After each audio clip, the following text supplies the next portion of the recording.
You are trapped. Right now, millions of people are completely paralysed, staring at a glowing screen, swiping their thumbs over and over and over again. You've done it today.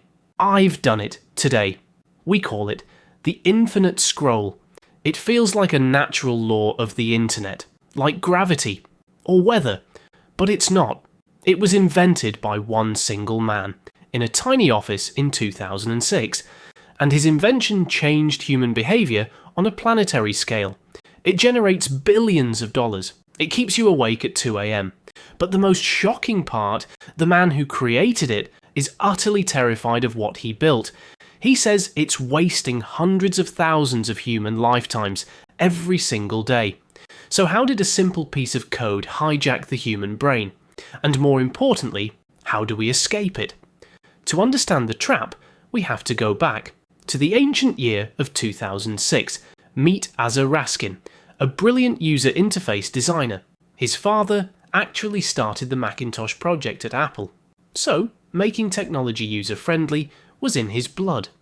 Back then, the internet was a very different place. If you wanted to read more content, you had to make a choice.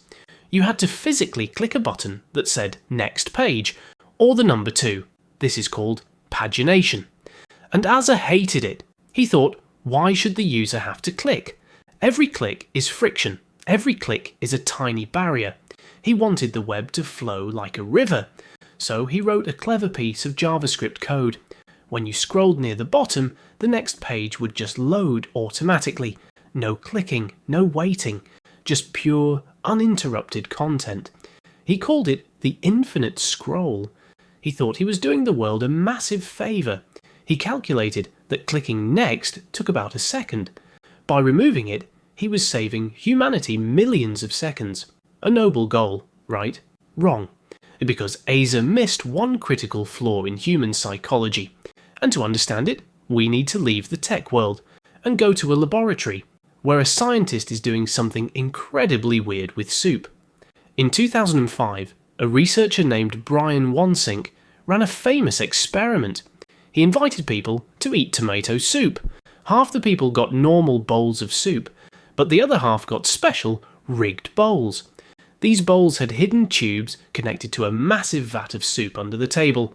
As the person ate, the bowl slowly refilled itself. It was a bottomless soup bowl. The results were completely insane.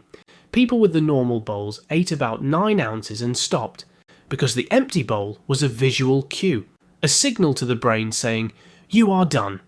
But the people with the bottomless bowls, they ate 73% more soup. Some just kept eating until the researchers stopped them. When asked, they didn't even feel more full. Without the visual stopping cue, their brains simply didn't know when to quit. Asa Raskin had built a bottomless soup bowl, but for information. Before infinite scroll, the bottom of the page was an empty bowl. It was a built-in stopping cue, a moment to pause, to ask yourself, do I really want to keep reading? Infinite scroll completely destroyed that pause. But it gets worse, because social media companies soon combined infinite scroll with something else, something much darker, the slot machine effect. Have you ever noticed how you pull down on your screen to refresh? There's a tiny delay, a little spinning wheel, and then boom, new content drops down. This exact motion mimics pulling the lever on a casino slot machine. Psychologists call this a variable ratio reward schedule. Sometimes you pull the lever and get nothing interesting, just a boring update from a distant relative. But sometimes you hit the jackpot, a hilarious video, a controversial news story, a massive dopamine hit. Because the reward is unpredictable, your brain becomes obsessed. You have to pull the lever again, just one more time. Now combine that slot machine addiction with the bottomless soup bowl of the infinite scroll. You have created the ultimate behavioural trap. There is no stopping cue. There is no end. Just an endless, frictionless river of dopamine. When Twitter, Facebook, and Instagram adopted this, their user engagement metrics exploded. They were suddenly capturing billions of hours of human attention that they could sell to advertisers for massive profits. The infinite scroll became the engine of the trillion-dollar attention economy. And what happened to Asa Raskin, the man who just wanted to save us a few seconds of clicking? He watched his invention conquer the world, and he felt a creeping sense of horror. He started doing some grim mathematics. He looked at the billions of users on these platforms. He estimated that infinite scroll keeps people swiping for far longer. If it wastes just 5 minutes a day per person, multiply that by 2 billion people. That equals hundreds of thousands of human lifetimes wasted every single day. Asa realised his code wasn't saving time. It was literally eating human lives. He later said in an interview, "If you don't give your brain time to catch up with your impulses, you just keep scrolling." He felt so deeply responsible for this monster that he decided to dedicate his life to fighting it. He co-founded an organisation called the Centre for Humane Technology, alongside other former tech insiders who felt the same guilt. Their mission? To rebuild technology to align with humanity, not exploit it. But the infinite scroll is already out there. It's built into almost every app you use. So how do you protect yourself? How do you escape the trap? Asa and his team suggest a few radical steps. First, put the friction back. Delete social media apps from your phone and use the web browser. It's clunkier, it's annoying, and that is exactly the point.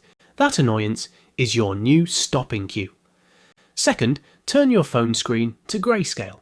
Without the bright reds and blues triggering your dopamine, the slot machine suddenly looks very boring. You'll find yourself putting the phone down naturally because the colourful candy is gone. Third, use app timers to create artificial bottoms to your bowl. When the app locks you out after 15 minutes, that's the empty bowl telling your brain you are full. The tech companies spend billions of dollars hiring the smartest psychologists in the world. Their only job is to keep your eyes on the glass. You cannot fight them with pure willpower. You have to change the environment.